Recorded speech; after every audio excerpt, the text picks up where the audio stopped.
بسم اللہ الرحمن الرحیم۔ جو جانور ہمیں اس دنیا میں نظر آتے ہیں کیا وہ پہلے انسان تھے؟ ایسا کیا ہوا کہ 700 امتیں مسخ ہو کر جانور اور پرندوں میں تبدیل ہو گئیں؟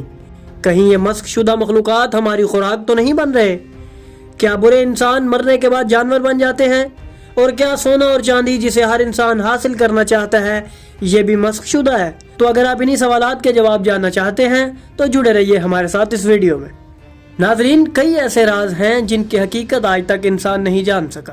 کئی ایسے مقامات ہیں جو آج تک بنی نوع انسان کے لیے معمہ بنے ہوئے ہیں۔ جب ہم کتب و احادیث کا مطالعہ کریں تو ہمیں کئی ایسی اقوام کا ذکر ملتا ہے جو آج سے ہزاروں سال قبل ترقی کی اس منزل تک پہنچ گئی تھیں جہاں آج کی ٹیکنالوجی بھی ناکام ہو جاتی ہے۔ اگر ہم قدیم مصری تہذیبوں کا مطالعہ کریں تو ہمیں ان کے آثار میں ایسی تصاویر بھی ملتی ہیں جن میں ایک انسان دکھایا گیا ہے مگر اس کا سر عقاب یا کسی دوسرے جانور کی طرح نظر آتا ہے۔ بعید نہیں کہ یہ اقوام ڈی این اے اور کلوننگ کی فیلڈ میں کافی کچھ دریافت کر چکی ہوں، مگر آج وہ تمام تہذیبیں پرانی داستان کے طور پر ہی باقی ہیں اور ان کے آثار آج انسان کے لیے عبرت بنے ہوئے ہیں۔ ہم میں سے کوئی نہیں جانتا کہ ان کی زندگی کیسی تھی اور وہ علوم میں کہاں تک ماہر تھے، لیکن اس دنیا پر ایسے لوگ بھی اللہ نے بھیجے جنہوں نے انسان کو عبرت سکھانے کے لیے گزشتہ امتوں کے واقعات سنائے اور ان کے حالات سے آگاہ کیا۔ خود اللہ نے بھی اپنی بھیجی گئی کتابوں میں گزری ہوئی تہذیبوں، امتوں اور ان کے اچھے اور برے افعال کا ذکر کیا تاکہ انسان ان واقعات کو سن کر عبرت حاصل کرے اور ان تمام برائیوں سے بچ جائے جن میں دوسرے لوگ مبتلا تھے۔ ناظرین، رسول اکرم صلی اللہ علیہ وآلہ وسلم کا ارشاد مبارک ہے کہ اللہ نے 700 امتوں کو اس لیے مسخ کر دیا تھا کیونکہ انہوں نے انبیاء کے جانے کے بعد ان کے اوصیاء کی نافرمانی کی تھی، پس ان میں سے 400 مخلوقات اس زمین پر جبکہ 300 مخلوقات پانی میں قرار دی۔ اس حدیث میں گزشتہ امتوں پر آئے سخت ترین عذاب سے ڈرایا گیا ہے جس کے سبب کئی انسان جانوروں میں تبدیل کر دیے گئے۔ اس عذاب کا ذکر اللہ نے قرآن مجید میں بھی کیا ہے۔ ارشاد ہے، اور بے شک تم ان لوگوں کو جانتے ہو جنہوں نے تم میں سے ہفتے کے دن زیادتی کی تھی تو ہم نے انہیں کہا کہ ذلیل و خوار بندر ہو جاؤ۔ ایک اور جگہ ارشاد ہے، اور اگر ہم چاہیں تو ان کو گھر بیٹھے ان کی صورتیں تبدیل کر دیں اور وہ نہ آگے جا سکیں اور نہ ہی پیچھے۔ نیز ایک اور مقام پر موجود ہے کہ اے اہل کتاب، اس سے پہلے کہ ہم تمہارے چہروں کو بگاڑ دیں اور ان کی پیٹھ کی طرف پھیر دیں، ایمان لے آؤ۔ جب ہم ان آیات کی تفسیر تلاش کریں تو ہمیں ملتا ہے کہ کئی انبیاء کی امتیں نافرمانی کے سبب مسخ کر دی گئیں اور انہیں جانوروں میں تبدیل کر دیا گیا، جن میں خاص طور پر حضرت موسیٰ علیہ السلام، حضرت عیسیٰ علیہ السلام اور حضرت داؤد علیہ السلام کی امتیں قابل ذکر ہیں۔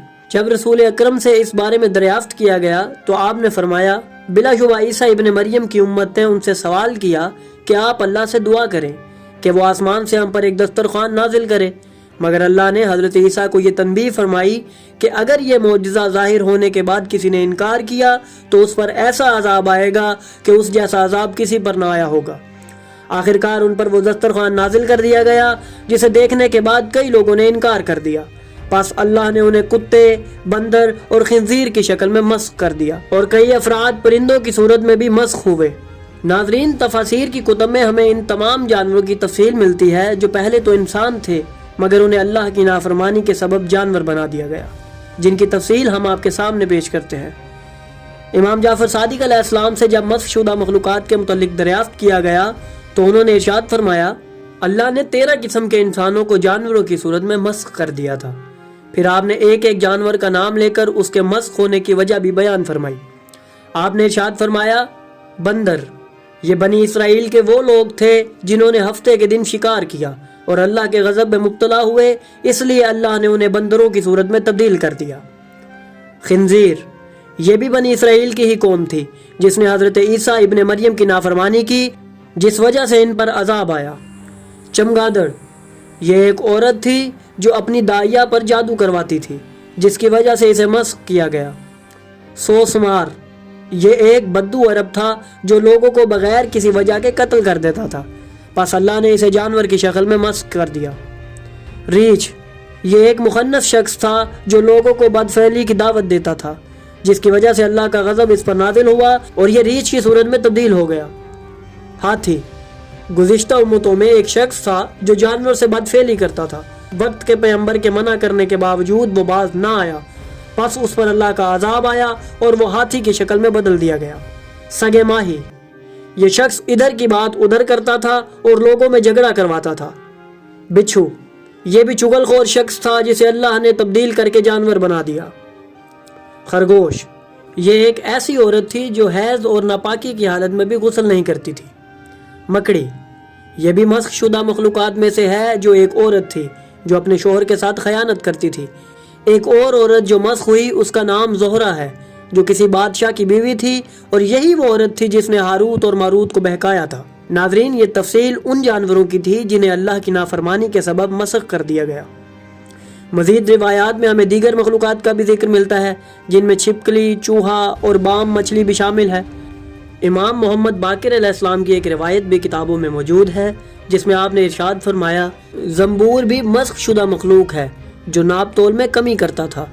اس کے علاوہ مور کے متعلق ہمیں امام رضا علیہ السلام کی ایک حدیث میں ملتا ہے کہ یہ بنی اسرائیل کا ایک شخص تھا جو مسخ ہو گیا۔ ایک اور حقیقت جو ہمیں اہل بیت کے فرامین میں ملتی ہے وہ یہ کہ جو مخلوقات مسخ شدہ ہیں ان کا گوشت کھانے سے بھی منع کیا گیا ہے، جس کا ثبوت ہمیں ان روایات میں ملتا ہے۔ ایک دن امام علی علیہ السلام بازار میں جا رہے تھے تو ایک شخص وہاں مچھلی لے کر جا رہا تھا۔ امام نے اس سے پوچھا کہ یہ کون سی مچھلی ہے؟ تو کہنے لگا کہ بام مچھلی۔ پس امام نے اسے فرمایا، کیا آج تو اپنے باپ کو کھانا چاہتا ہے؟ اس پر اس شخص نے وضاحت طلب کی تو امام نے فرمایا کہ بلا شبہ اللہ نے جن مخلوقات کو مسخ کیا ہے ان میں سے ایک بام مچھلی بھی ہے۔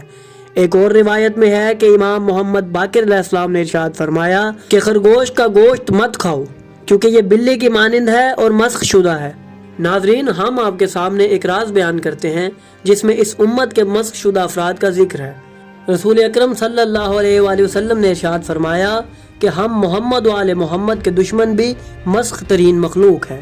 مسخ ہونا صرف شکل و صورت میں ہی نہیں بلکہ سیرت میں بھی شامل ہے، جس کا ذکر ہمیں اس روایت میں ملتا ہے۔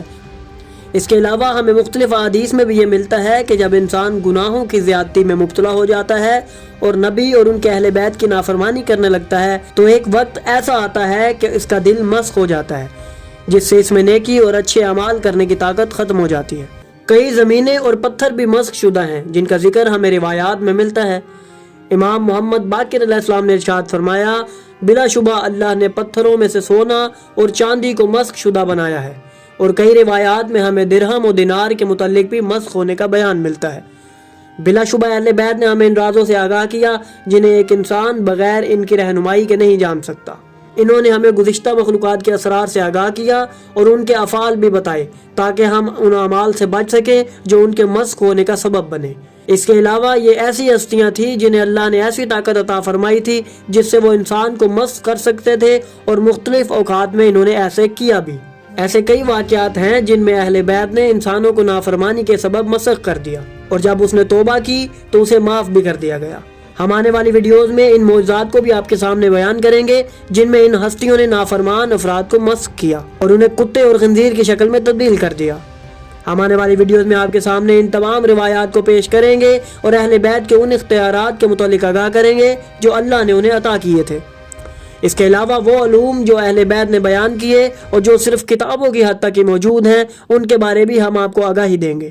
بس انہی سب دلچسپ موضوعات سے لطف اندوز ہونے کے لیے ہمارے ساتھ جڑے رہیں، اور اگر آپ کو ہماری یہ کاوش پسند آئی تو ہماری ویڈیو کو لائک کریں، ہمارے چینل کو سبسکرائب کریں اور بیل آئیکن کو بھی دبا دیں تاکہ آپ کو ہماری آنے والی مزید ویڈیوز ملتی رہیں اور آپ علم سے مستفید ہوتے رہیں۔